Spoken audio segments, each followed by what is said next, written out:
Pharmacy के स्टूडेंटों जो D pharma कर रहे हैं, हम आज इसके बारे में आपको महत्वपूर्ण जानकारी देंगे।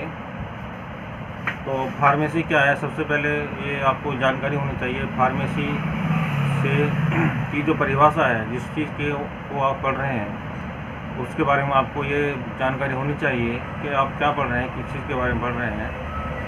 तो जो डी फार्मा करने वाले स्टूडेंट हैं उनके लिए एक डेफिनेशन बहुत ज़रूरी है सब्जेक्ट की। सपोज़ करो फार्मास्यूटिकल केमिस्ट्री आप पढ़ रहे हैं, तो उसकी आपकी डेफिनेशन या परिभाषा जो कि एग्ज़ाम में आनी 100% ज़रूरी है, 100% ही आती है, 8-10 नंबर की आएगी। वो आपको नंबर मुफ्त में ही मिल जाएंगे लगभग। छोटी सी बात है, कोई इतना हार्ड वो नहीं है। तो फार्मेसिकल केमिस्ट्री क्या है, फार्मास्यूटिकल, तो फार्मास्यूटिकल केमिस्ट्री के बारे में आपको मैं बता रहा हूँ। फार्मेसी का मतलब है जहाँ दवाइयाँ तैयार हो रही हैं, जो दवाई तैयार होती हैं, जिसमें और केमिस्ट्री दो शब्दों से मिलकर बना है, फार्मेसी और केमिस्ट्री। फार्मेसी का मतलब हो गया दवाइयों का प्रोडक्शन और केमिस्ट्री केमिकल हो गया, यानी कि केमिकल से जो दवाइयाँ तैयार होती हैं उसके बारे में आपको जानकारी दी जाती है फार्मास्यूटिकल केमिस्ट्री के सब्जेक्ट के द्वारा। इसकी ही ये परिभाषा है, आपको इतना ही लिखना है। तो मैं आशा करता हूँ कि आप इसमें ये चीज़ आ गई होंगी। मैं भी फार्मासिस्ट हूँ, आपको मेरी दवाइयाँ, मेडिसिन वगैरह, मेडिकल स्टोर आपको स्पष्ट रूप से आपको जो दिखाई दे रही होंगी,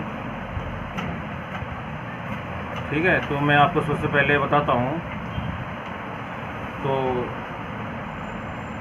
सबसे पहले कैल्शियम हाइड्रोक्साइड के बारे में बताता हूँ। इसके उपयोग क्या हैं, जो कि एग्ज़ाम में आना अनिवार्य आता है अक्सर। और इसके उपयोग क्या होते हैं। कैल्शियम हाइड्रोक्साइड ये केमिकल होता है। इसका उपयोग प्रीटियमल एंटासिड।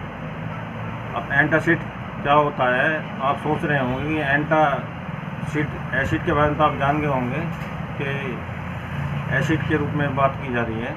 लेकिन एंटा जो एसिड की प्रति कार्य करता है, जहाँ भी एंटी लग जाता है, एंटासिड हो जाता है, तो समझो वो एसिड के प्रति कार्य कर रहा है। जैसे कि डाइजिन टैबलेट है, जिसको हम एंटासिड के रूप में प्रयोग करते हैं। जैसे कभी कभी आपने देखा होगा, आपके पेट में जलन हो जाती है, या कोई पेशेंट आ जाए, पेट में जलन हो जाती है, जलन बताते हैं या गैस वगैरह बताते हैं, तो इसमें एंटासिड के नाम से इसको प्रयोग किया जाता है। तो सबसे पहला प्रयोग इसका क्या है कि हमारे पेट में जो अम्ल बनता है उसकी मात्रा को कम करता है, जिससे जलन कम हो जाती है। और इसका दूसरा कार्य क्या है, जो बच्चों में डायरिया हो जाता है और उल्टियाँ होती हैं, यानी कि डायरिया, वोमिटिंग, उल्टी के लिए बोलते हैं, और उनको जो है उनको रोकने के लिए ये कार्य बहुत अच्छा करता है। और गैस्ट्रिक एसिड की उपस्थिति में दूध से बड़े बड़े जो थक्के बनते हैं, आपने देखा होगा कभी बच्चों में जो उल्टी करते हैं तो उसमें दूध डाल देते हैं बच्चे उल्टे के रूप में, उसमें थक्के दिखाई देते हैं। उसको भी ये लाइम वाटर में मिलाया जाता है इसको, और इसका प्रयोग किया जाता है, जिसमें कि उसको गैस्ट्रिक एसिड की जो दूध के बड़े बड़े जो थक्के निकलते हैं वो सब बंद हो जाते हैं। और इसका मुख्य रूप से उपयोग और भी किया जाता है स्किन लोशन के रूप में, जैसे कि एलर्जी वगैरह है, और जो है आपको फंगल डिजीज़ हो जाती है, स्किन पर दाने हो जाते हैं, उसमें भी इसका स्किन में लोशन और ऑइंटमेंट्स वगैरह भी इसके रूप में जो प्रयोग किए जाते हैं, ठीक है। और उसके बाद में आपको सोडियम नाइट्रेट के बारे में बताते हैं। इसका जो फार्मास्यूटिकल यूज है वो भी सर एंटीडोट के रूप में कार्य करता है। जैसे कि किसी ने जहर निकल लिया तो उसके एंटी प्रति कार्य करता है, यानी कि उसके दुष्प्रभाव को ख़त्म करता है, इसलिए इसे एंटीडोट कहते हैं। एंटी का मतलब क्या होता है, जो किसी प्रति कार्य करता हो या उसकी रोकथाम करता हो। जैसे किसी पेशेंट ने जहर ले लिया या कोई पॉइजन ले लिया, तो उसको रोकथाम के लिए सोडियम नाइट्रेट का कार्य किया जाता है। बहुत अच्छा उपयोग है इसका। उपयोग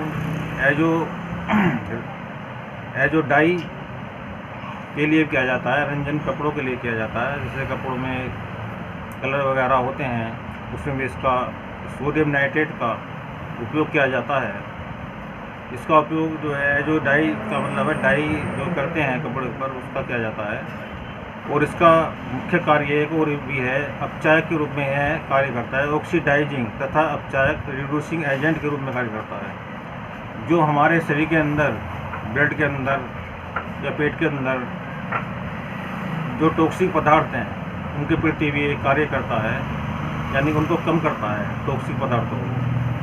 तो एंटी टॉक्सिन भी बोला जाता है इसको, ठीक है। तो ऑक्सीडाइजेशन कर देता है उसको, मान के उसको घटा देता है, उसको घटाने कार्य करता है, रिड्यूसिंग एजेंट के रूप में कार्य करता है। यह साइनाइड विषाक्तता में सोडियम थायोसल्फेट के साथ प्रयोग किया जाता है। विषाक्तता, जैसे किसी ने जहर ले लिया तो इसमें क्या होता है, सोडियम थायोसल्फेट को इसमें मिक्स करके पेशेंट को दिया जाता है, उसके पॉइजन को कम किया जाता है। तो मैं आशा करता हूँ आपको ये वीडियो बहुत पसंद आई होगी, जो आपके लिए बहुत ही इम्पोर्टेंट है। ऐसी वीडियो आपको लगातार दी जाएंगी, आप लाइक और सब्सक्राइब कीजिए। तो कोई भी आपको कमेंट्स करना है, कोई भी चीज़ आपको पूछनी है, anatomy, physiology, pharmacology, pharmaceutical chemistry, ठीक है, तो आप किसी भी सब्जेक्ट के बारे में कोई भी कमेंट्स कर कोई भी बात हमसे की जानकारी ले सकते हैं। Thank you.